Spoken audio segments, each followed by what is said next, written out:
Bonjour à tous, bienvenue, c'est Angie. On se retrouve pour découvrir ensemble le tarot de Marseille de Colette Sylvestre, les 78 cartes traditionnelles et une notice, c'est aux éditions Grancher.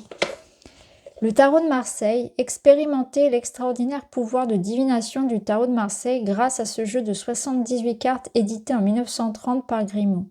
Laissez aller votre intuition et découvrez ce que les 22 arcanes majeurs et les 56 arcanes mineurs ont à vous révéler sur vous, vos proches et votre avenir.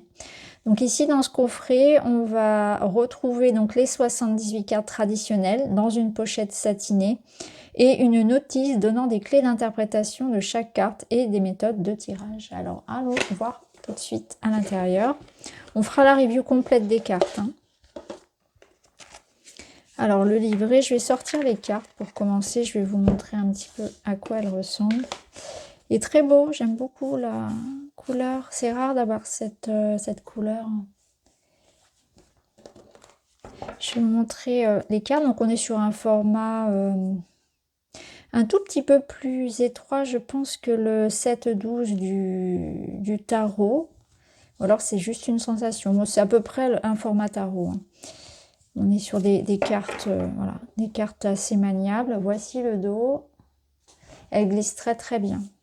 Elles sont de bonne qualité.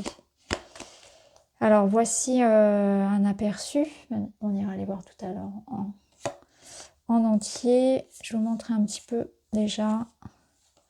On va retrouver ici donc les majeurs, puis les mineurs, donc non illustrés, puisqu'il s'agit d'un Marseille. Le traditionnel.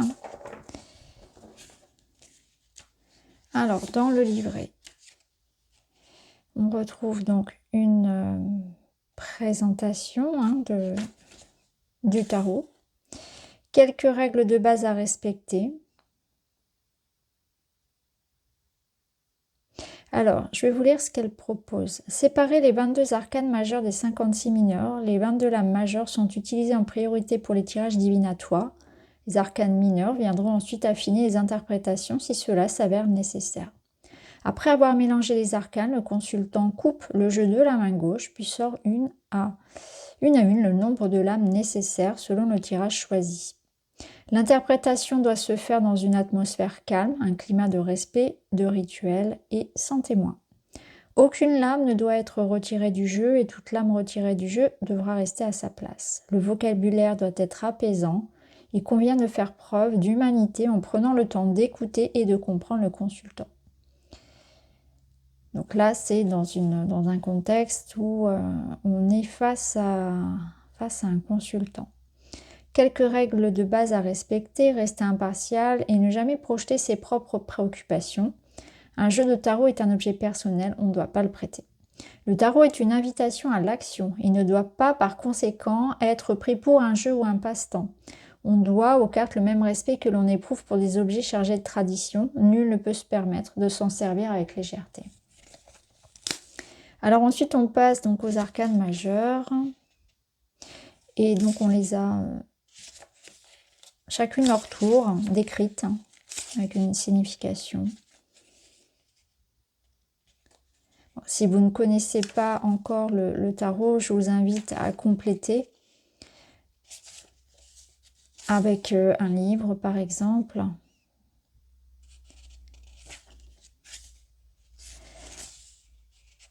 Et ensuite, donc, on passe aux mineurs.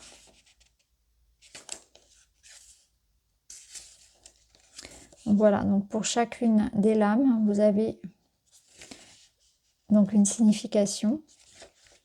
Les personnages, donc les rois. On passe aux reines, les valets et les cavaliers en dernier. Des méthodes de tirage, donc vous avez le tirage en croix. Avec un exemple. Le tirage de la semaine. Alors, le tirage de la semaine, donc après avoir mélangé et coupé les arcanes majeures, le consultant tire 5 cartes positionnées comme ci-après. Carte 1, l'état d'esprit du consultant pour la semaine. Carte 2, le domaine affectif ou relationnel. Carte 3, le domaine actif ou professionnel. Carte 4, le matériel. Et 5, l'état général. Donc, seulement avec les majeurs. Voilà, et après vous avez un exemple. Donc ce qu'on va faire tout de suite, c'est qu'on va aller regarder les cartes une par une.